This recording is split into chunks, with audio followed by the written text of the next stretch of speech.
네, 오늘 사무엘하 7장 말씀을 가지고 함께 은혜를 나누고자 합니다. 우리 몇 주째 사무엘하 말씀을 살펴보고 있는데 잠깐 짧게 한번 떠올려 볼까요? 다윗이 세 번의 기름 부음을 받으면서 이제 온 이스라엘의 왕으로 세움을 받게 됩니다. 그 과정 속에서 여러 가지 블레셋의 다툼들, 아말렉의 어떤 계략들, 그런 어려움들이 있었지만, 그리고 국내에 여러 가지 정치적으로 어려운 일들도 있었지만 그 모든 것들을 다 이겨내고 이제 어엿한 어떤 이스라엘의 왕으로 나라가 안정기에 접어든 바로 그 즈음의 일을 오늘 본문이 증거하고 있습니다. 오늘 본문 1절 말씀을 보면 이렇게 시작이 됩니다. 여호와께서 주위의 모든 원수를 무찌르사 왕으로 궁에 편안히 살게 하신 때에, 왕으로 궁에 평안히 살게 하신 때에, 이 짧은 문장 속에 모든 것이 들어있지 않습니까? 왕으로, 그죠? 세 번의 과정들, 그 어려운 과정들을 모두 이기게 했고, 궁에 내가 지금 살아가는 어떤 환경이 어떤 환경인지 평안히, 그리고 내 삶의 어떤 형편이 어떤지, 그 모든 것이 이 짧은 문장 안에 다 들어있는 것을 볼 수가 있습니다. 자, 하나님의 은혜로 잘 살게 되었는데 걱정 근심 없이 평안하게 되었는데, 그때 다윗의 마음 가운데 한 가지 걸리는 게 있었습니다. 무엇이 걸릴까? 여러분들도 만약에 일이 잘 풀리고 가정이 평안한데 늘 마음에 걸리는 것이 있어요. 자식의 일도 마음에 걸리겠지만 멀리 시골에 계신 부모님이 생각날 때가 있습니다. 그렇죠? 그때 떠오르는 것, 꽤 오랜 전이었던 것 같은데 광고에 어떤 히트를 친 그런 광고가 하나 있었습니다. 부모님 집에 보일러 하나 놔드려야겠네. 그렇죠? 그런 마음이 드는 거예요. 내가 이제 평안해지고 살만해지면 이제 우리 부모님이 생각이 나는 겁니다. 우리 어머니 아버지 사는 집은 괜찮은지, 비는 새지 않는지, 바닥은 따뜻한지, 우풍은 들지 않은지, 그런 생각이 드는 거예요. 이 다윗에게도 마찬가지였던 것 같습니다. 나는 이제 평안하고 백향목으로 잘 지어진 궁전에서, 왕궁에서 살다 보니까 하나님의 집이 생각이 나는 거예요.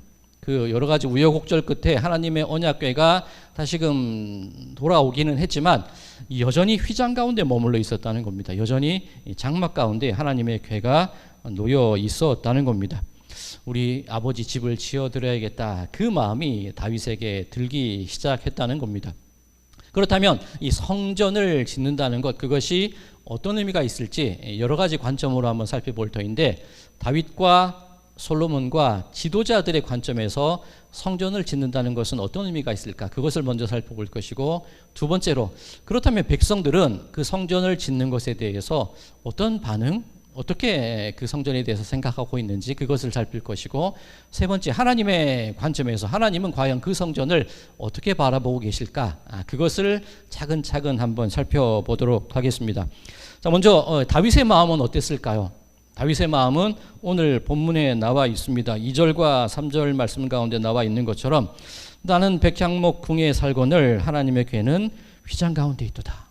우리 아버지 집에 보일러 넣어드려야겠는데, 그런 좀 안타까움이 다윗의 마음 가운데 있었다는 겁니다. 그리고 그것을 바라보는 나단 선지자 역시 다윗의 마음과 크게 다르지는 않았던 것 같습니다. 3절에 나단이 왕께 아뢰되 여호와께서 왕과 함께 계시니 마음에 있는 모든 것을 행하소서. 나단이라는 어떤 종교 지도자가 보기에도 크게 잘못되거나 이상한 생각이 아니라는 겁니다. 괜찮다는 생각이라는 겁니다. 왕이 마음에 좋으신 대로 그렇게 집을 짓는 것이 낫겠습니다.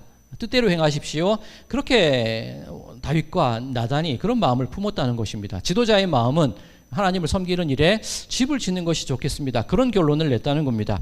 오늘 우리가 읽은 우리 교동문 역시 그런 내용이 아닙니까? 내가 여호와의 집에 영원히 살리로다, 여호와의 집에서 평안을 누리리로다. 다윗의 마음 가운데 이 언약궤를 가져오고 성전을 짓고 백성들의 마음을 하나로 잡으려는 어떤 정치적인 계산이라기보다는 아마 그 마음 가운데 순수한 마음이 있었던 것 같아요. 다윗의 여러 시편에도 여호와의 집에 머물리로다, 그런 시들이 계속해서 지어지는 것을 보면 참 그 간절한 마음, 진실한 마음이 다윗에게 있었던 것 같습니다. 그런데 다윗이 성전을 지었습니까? 짓지 못했습니까? 짓지 못했습니다. 왜 짓지 못했을까요? 보통 알려지기로는 다윗이 너무나 많은 전쟁을 했고 너무나 많은 피 흘림을 낳았기 때문에 그 전쟁의 손으로는 하나님의 집을 짓는 것이 옳지 않다. 그래서 하나님이 막으셨다. 그렇게 우리는 알고 있습니다. 자, 그것이 어디에서 비롯되었느냐면 열왕기하 5장 말씀 가운데 그 내용이 나옵니다. 자, 이 히람이라는 이 두로의 왕이 다윗이 죽은 것을 알고 솔로몬을 찾아오게 돼요. 그리고 두 사람 사이에 얘기를 할 때 솔로몬이 한 얘기입니다. 열왕기하 5장 3절 이후의 말씀 제가 읽어드리겠습니다.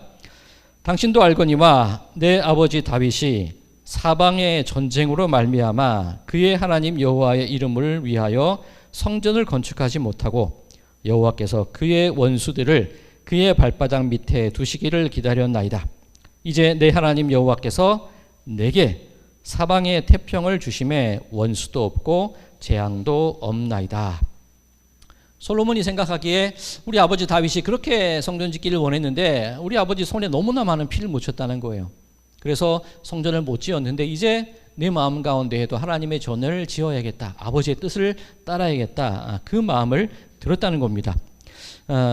그래서 오늘 이 첫 번째 시선 그죠? 지도자 다윗과 솔로몬의 입장에서 성전을 어떻게 바라보느냐?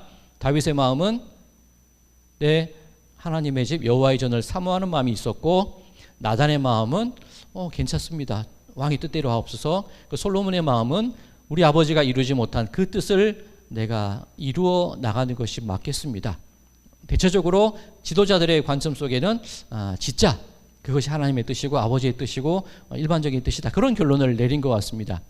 자, 두 번째 시선. 그렇다면 이 성전 건축에 대한 백성들의 생각들은 어땠을까요? 솔로몬이 성전을 지을 때 7년간 성전을 짓게 됩니다. 그리고 솔로몬의 자신의 왕궁을 13년에 걸쳐서 짓게 됩니다. 어떤 분들은 성전은 7년이고 자기 집은 2배나 더 오랜 기간 동안 잘 지었다. 그렇게 생각하실 수 있는데 그렇게 단순히 비교할 것은 아닙니다.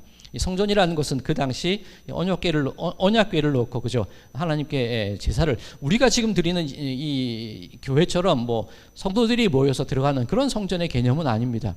그렇기 때문에 7년 동안 건축했고 자신의 왕궁은 13년 2배다. 그렇게 비교할 것이 아니라 정말 솔로몬이 정성껏 성전을 지었다는 것을 알 수가 있는 그런 대목입니다. 그런데 백성들의 입장은 어땠을까요?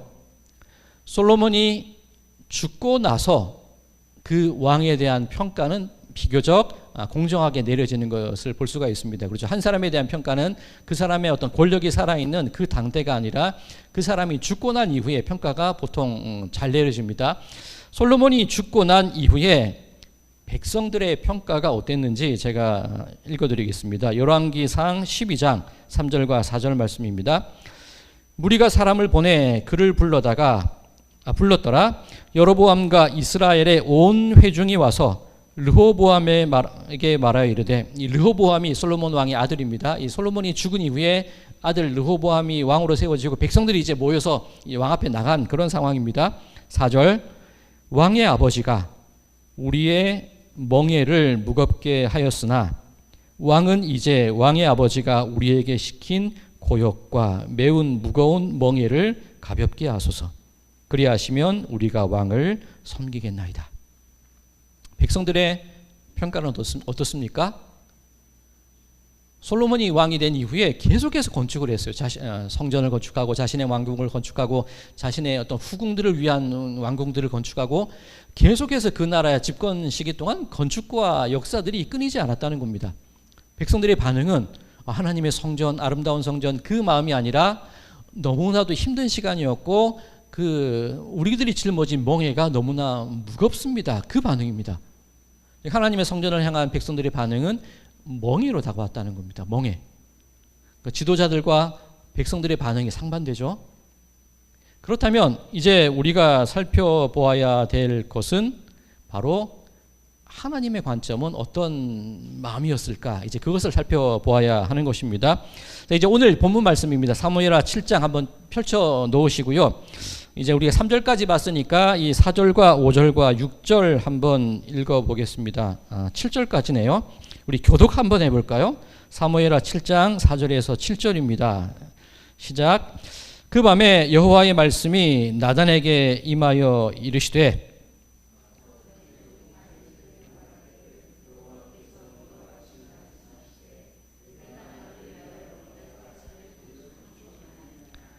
내가 이스라엘 자손을 애굽에서 인도하여 내던 날부터 오늘까지 집에 살지 아니하고 장막과 성막 안에서 다녔나니 이스라엘 자손과 더불어 다니는 모든 곳에서 내가 내 백성 이스라엘을 먹이라고 명령한 이스라엘 어느 지파들 가운데 하나에게 내가 말하기를 너희가 어찌하여 나를 위하여 백향목 집을 건축하지 아니하였느냐고 말하였느냐. 자, 하나님의 반응은 무엇이겠습니까? 어떻습니까? 나단을 시켜서 다윗에게 말하기를 내가 언제 내 집 지어달라고 그랬냐? 그 말씀을 하시는 거예요. 조금 더 구체적으로 역대상 17장에 보면 이 똑같은 상황에 대해서 역대상 기자는 어떻게 기록을 하고 있느냐? 역대상 17장 3절 말씀입니다. 그 밤에 하나님의 말씀이 나단에게 임하여 이르시되 가서 내 종 다윗에게 말하기를 여호와의 말씀이 너는 내가 거할 집을 건축하지 말라. 솔로몬이 말하기를 다윗의 손에 피를 많이 묻혀서 우리 아버지가 건축을 못했습니다. 그죠? 솔로몬의 평가는 그랬습니다. 그런데 지금 하나님의 말씀은 어떻습니까? 그런 얘기가 있습니까?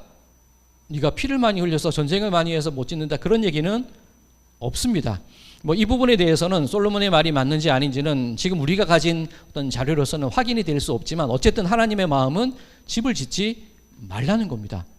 그리고 집을 짓지 말라고 명령하신 그 이유가 어디에 있느냐면 피를 많이 묻혀서 그것이 아니라 내가 이스라엘 백성들을 애굽에서 인도하여 내던 그때부터 나는 성막에 머물렀다는 거예요. 그때부터 나는 집에 거하지 아니하고 다녔다는 겁니다. 즉 성전이라는 것은 어떤 의미가 있냐면 하나님의 임재가 있는 거룩한 곳이긴 하지만 그 집이라는 것은 하나님의 임재를 가두어 두는 장소가 될 수 있습니다. 그렇죠? 하나님의 성막은 어떻죠? 하나님께서 구름 기둥과 불 기둥으로 이스라엘 백성들을 인도하실 때 그 구름 기둥과 불 기둥이 떠올라서 이동하면 같이 움직이는 거예요.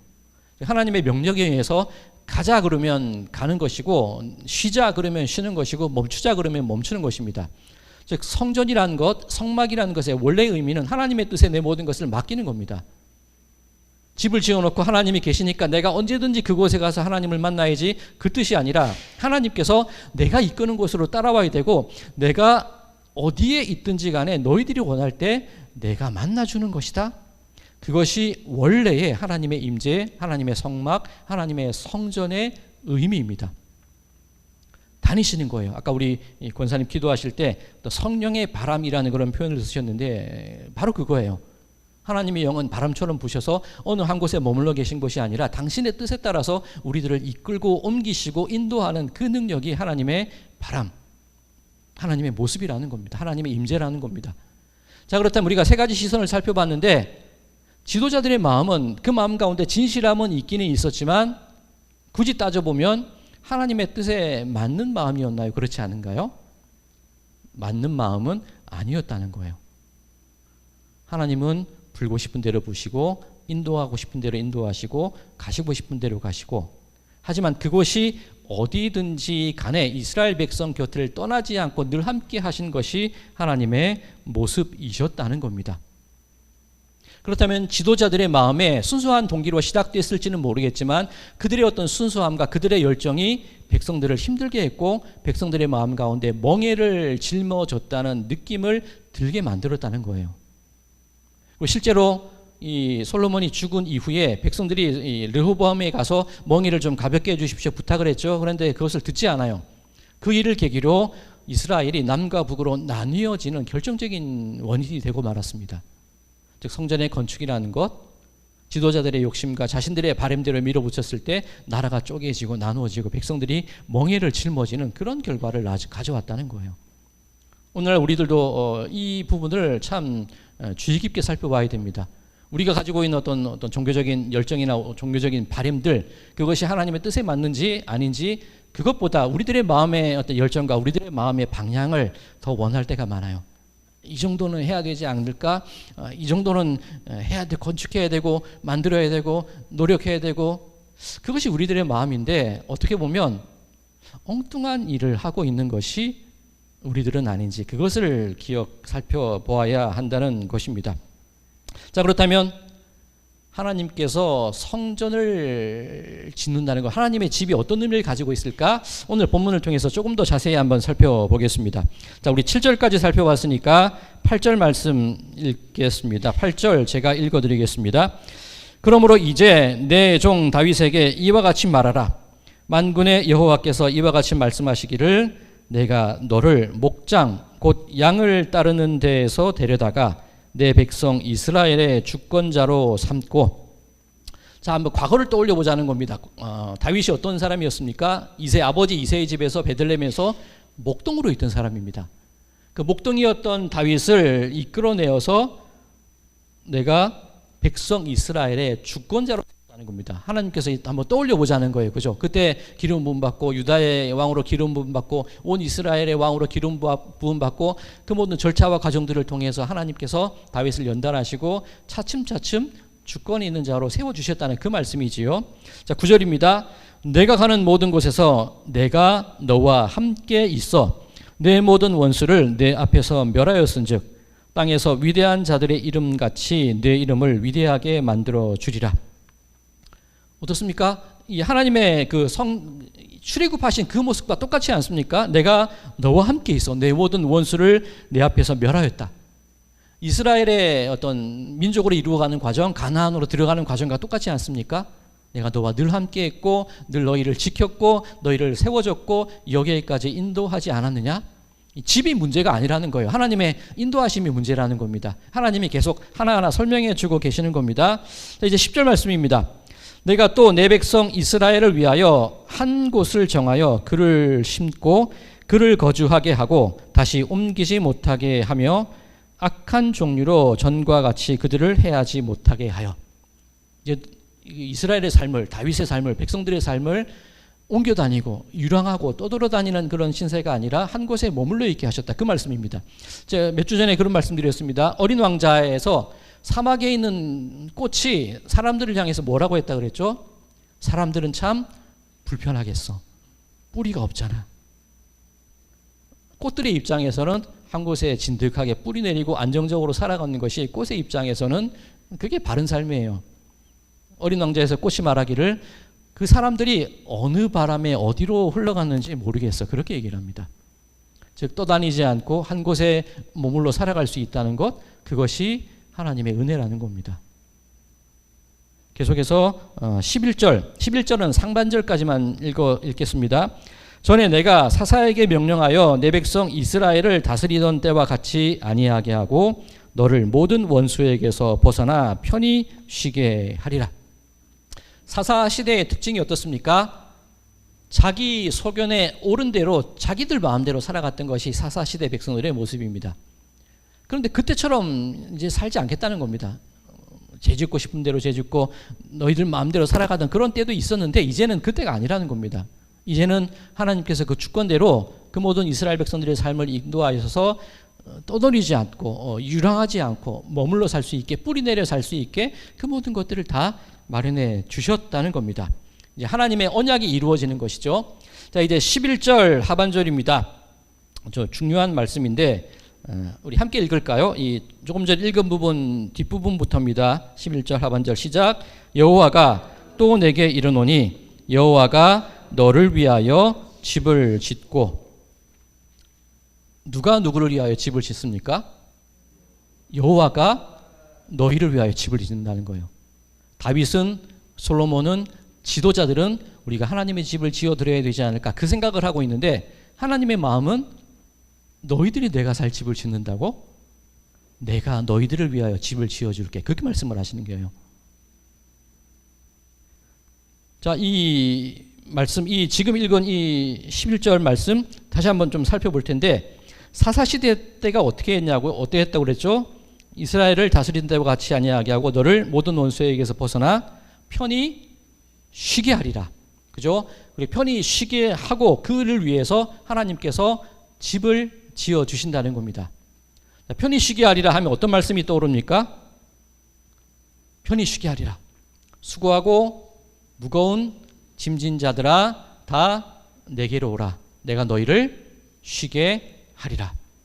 마태복음 11장 28절 말씀입니다. 하나님께서 말씀하시는 집이라는 것은 내가 언제든지 하나님을 찾아뵐 수 있는 그 장소, 백성들의 마음은 그런 마음을 가지고 있지만 하나님은 언제나 우리와 함께 계셨어요. 하나님께서 원하시는 것은 우리들의 삶 속에 뿌리 내려 살 수 있고 평안히 쉴 수 있는 그 집을 주시겠다는 겁니다. 그리고 그 집이라는 것은 다름이 아니라 예수 그리스도 안에 있는 평안함을 의미하고 계시는 것입니다. 자, 마태복음 11장 말씀 미리 한번 찾아나 보셔요. 마태복음 11장하고 오늘 본문 이 사무엘하 7장 같이 한번 이제 비교해 볼 텐데, 마태복음 11장 미리 한번 찾아나 보시고요. 저는 이제 우리 사무엘하 아까 우리 11절까지 읽었죠. 오늘 본문 12절 13절 제가 읽겠습니다. 오늘 본문입니다.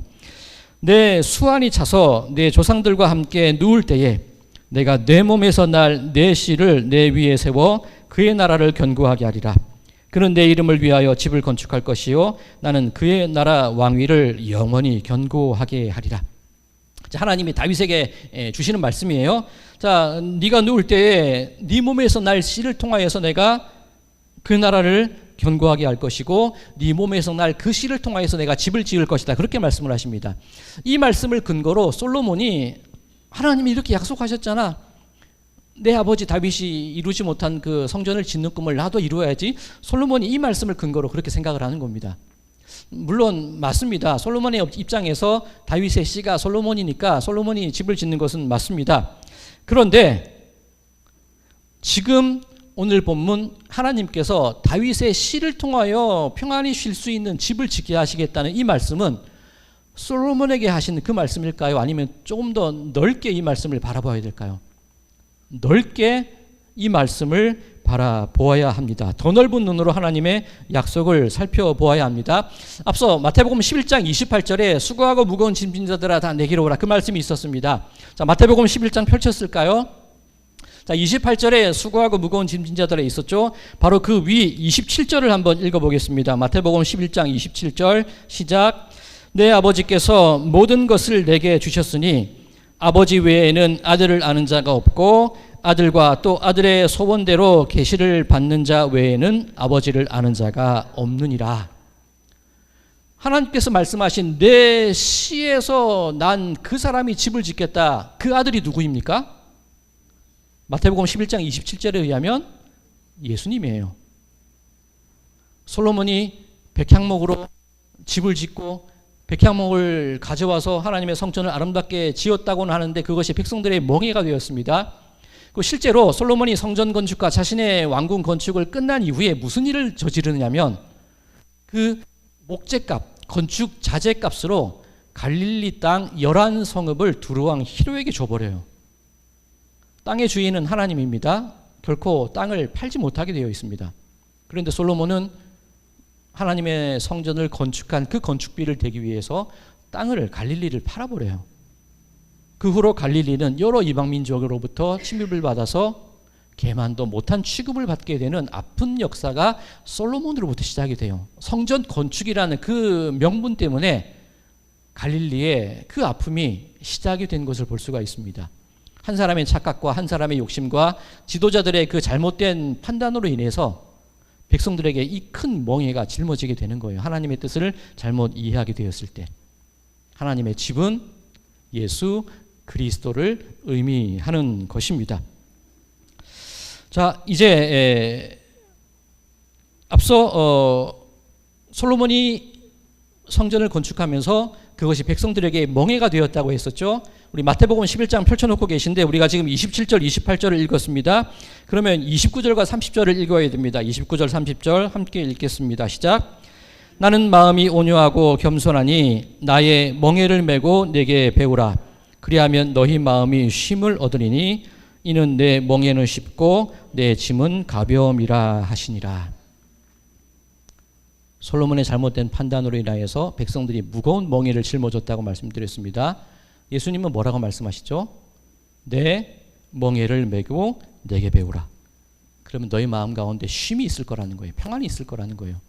그런데 예수님께서 주시는 멍에는 무거운 것이 아니라 쉽고 내 짐은 가볍다라고 말씀을 하십니다. 자, 그렇다면 성전에 대한 하나님의 생각은 명확히 드러나죠. 성전은 사람의 손으로 백향목을 가지고 온갖 귀한 보배들을 가지고 세운 그 하나님의 집이 아니라 예수 그리스도를 통하여 우리에게 주시는 쉼과 평안이 있는 바로 그것이 하나님의 성전이 의미하는 것입니다. 자, 이제 사무엘하 7장 이제 거의 끝을 향해 갑니다. 우리 13절까지 읽었으니까 14, 15, 16절까지 읽겠습니다. 사무엘하 7장 14, 15, 16 우리 함께 읽으시겠습니다. 시작. 나는 그에게 아버지가 되고 그는 내게 아들이 되리니 그가 만일 죄를 범하면 내가 사람의 매와 인생의 채찍으로 징계하려니와 내가 내 앞에서 물러나게 한 사울에게서 내 은총을 빼앗은 것처럼 그에게서 빼앗지는 아니하리라. 내 집과 내 나라가 내 앞에서 영원히 보존되고 내 왕위가 영원히 견고하리라 하셨다 하라. 솔로몬은 착각을 했어요. 그렇죠. 백향목으로 성전을 짓는 것이 하나님의 뜻이고 아버지의 뜻이라고 착각을 했는데 그 이후에 어떻게 됩니까? 나라가 분열되고 솔로몬의 왕위가 견고히 섰습니까? 이스라엘은 혼란과 내전과 전쟁의 시대로 들어갑니다. 그렇다면 하나님께서 지금 다윗에게 말씀하시는 이 말, 그 왕위가 영원히 보존된다는 그 말씀은 무슨 뜻입니까? 예수 그리스도가 우리의 왕이 되시고 그를 통하여 우리에게 주시는 예수님의 영원한 왕국이 영원히 이어진다는 그 말씀이 되는 겁니다. 지금 읽은 14절과 15절, 16절 어떻게 보면 오늘 본문의 가장 중요한 내용이라고 할 수가 있습니다. 자, 이 말씀을 가만히 살펴보면 우리에게 경고를 주시는데 만일 죄를 범하면 내가 사람의 매와 인생의 채찍으로 징계하시겠다고 하나님이 경고하십니다. 이것은 원래 이스라엘 백성들을 출애굽시켰을 때 하신 말씀과 같아요. 그죠? 나는 너희의 하나님이 되고 너희는 나의 백성이 될 것이고 너희가 나를 떠나지 아니하면 나도 너희와 함께 할 것인데 그렇지 않으면 그죠? 너희에게 징계가 벌이 주어지게 될 것이다. 예전에 주셨던 그 언약의 말씀과 같습니다. 그런데 지금 예수 그리스도라는 성전이 지어졌을 때 하나님은 새로운 약속을 주고 계십니다. 사무엘하 7장 15절 내가 내 앞에서 물러나게 한 사울에게서 내 은총을 빼앗은 것처럼 사울에게서 하나님께서 그 왕위를 빼앗으셨을 때 어떤 이유에서 그렇습니까? 사울이 아말렉을 진멸할 때 그 모든 것들을 다 진멸하라고 했는데 아말렉이 사울 왕이 기름진 양들을 남겨놨죠. 그 핑계가 무엇이었습니까? 하나님께 제사 드리려고 남겨놨습니다. 그 핑계를 두는 거예요. 아마 사울 왕의 마음 가운데도 뭐 진심은 있었겠지요. 이게 인간의 마음이라는 거예요. 이렇게 제사를 드리고 이렇게 성전을 짓고 이렇게 건축을 하면 하나님께서 기뻐하시겠지. 그런데 하나님의 뜻은 아니라는 거예요. 은총을 거두어 드린다는 겁니다. 근데 이어지는 구절 어떻습니까? 15절 다시 읽겠습니다. 내가 내 앞에서 물러나게 한 사울에게서 내 은총을 빼앗은 것처럼 그에게서 빼앗지는 아니하리라. 예수 그리스도의 나라에 의해서 주어지는 그 집에 살아가는 우리 백성들에게 하나님이 귀한 약속을 다시 한번 주시는데 죄를 지어도 징계를 주시고 인생의 채찍을 주시겠지만 그 은총은 이전에 그랬던 것처럼 빼앗겠다는 겁니까? 빼앗지 않겠다고 하시는 겁니까? 빼앗지 아니하리라. 하나님이 성전을 통하여 우리에게 주시는 약속, 특별히 예수 그리스도라는 그 성전을 통하여 주시는 약속, 손으로 지은 것이 아니요 하나님께서 주신 그 영원한 장막을 통하여 우리에게 주신 약속은 너희들이 죄를 범할 때 징계할 때도 있겠지만 하나님의 은총을 빼앗지 않겠다는 약속을 하나님께서 주고 계십니다. 자, 오늘 설교의 제목을 권선징악, 이 물음표 느낌표, 은총 느낌표라고 지어봤습니다. 이 뒤에 이 물음부호가 중요해요.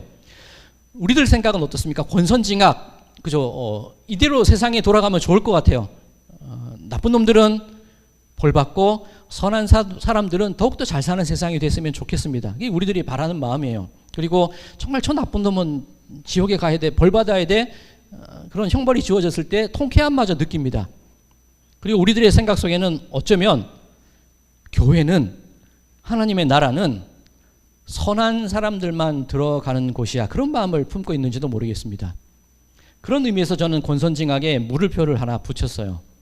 과연 그럴까? 느낌표도 하나 있지만 맞아요. 선을 권하고 악을 징벌하는 게 하나님의 뜻은 맞습니다. 그런데 과연 하나님의 나라의 성전의 이 성전의 어떤 지상 모델인 교회에 선한 사람들만 들어와야 되는 것일까요? 하나님께서 약속하시기를 은총을 빼앗지 않겠다는 거예요. 교회는, 하나님의 나라는, 예수 그리스도에 의해서 영원히 이어질 그 나라는 선한 사람이 들어가는 곳이 아니라 악한 사람들임에도 불구하고 빼앗기지 않는 은총으로 말미암아 들어갈 자격을 얻게 되는 것이 교회요, 하나님의 나라요, 예수님의 집이라는 겁니다. 그래서 은총 뒤에는 느낌표를 2개 붙였습니다. 우리가 살아가는 이유와 살아갈 수 있는 근거가 되는 것이 무엇이냐? 내가 아무리 선한 일을 하고 노력하고 잘해서 그것이 문제가 아니라는 거예요. 선을 권장하고 악을 징벌하는 건 맞습니다. 그 원리대로 살아가는 것이 좋을 것 같습니다만, 하나님 앞에 과연 누가 우리가 선하다고 인정받을 수 있겠습니까? 우리가 지금 로마서를 수요일마다 살펴보고 있는데 의인은 없나니? 한 사람도 없습니다. 그렇다면 예수 그리스도의 집에 들어갈 수 있는 유일한 방법은 하나님의 은총이라는 겁니다. 하나님 앞에 나아갈 수 있는 까닭, 15절 다시 읽어드릴게요. 내가 내 앞에서 물러나게 한 사울에게서 내 은총을 빼앗은 것처럼 그에게서 빼앗지는 아니하리라. 그 은총이 나를 살게 하고, 그 은총이 우리를 살게 하고, 그 은총이 우리로 말미암아 이 하루를 버티게 하는 그 힘이 되는 줄로 믿습니다. 사랑하는 성도 여러분들, 우리 아버지 집에 보일러 하나 놔드려야겠네. 그 마음은 갸륵합니다. 정성이 좋습니다. 그런데 하나님께서 원하시는 것이 무엇이냐? 하나님께서 바라시는 것이 무엇이냐? 너희가 아무리 죄악 가운데 있다 할지라도 예수 그리스도의 그 은혜 안에만 머물러 있으라는 거예요. 그러면 그 은총으로 빼앗지 않고 그 집에 영원히 살아갈 수 있는 자격을 우리에게 주신다고 하나님이 말씀하고 계십니다. 오직 의인은 믿음으로 말미암아 살리라. 말하기는 여러분들의 삶 속에 날마다 넘어지는 힘겨운 짊어진 인생의 무게, 그 모든 멍에들이 나를 힘들게 하고 날마다 바라보는 나의 연약함과 어쩌면 나는 이렇지, 내 스스로에 대한 어떤 자괴감들이 들 수도 있고, 어떤 내가 저지르는 일들에 대한 어떤 후회, 수많은 죄를 바라볼 때 그런 마음들이 들 수 있습니다만, 하나님이 분명히 약속하시기를 은총을 뺏지 않을 것이다. 그 약속을 의지하시고 그 은총을 바라는 그 믿음을 가지고 하루하루 하나님의 이 집과 예수 그리스도의 은혜 안에서 살아나가시는 모든 분들의 삶이 되시기를, 그것이 여러분들의 삶을 지탱하는 힘이 되시기를 주님의 이름으로 간절히 축원드립니다.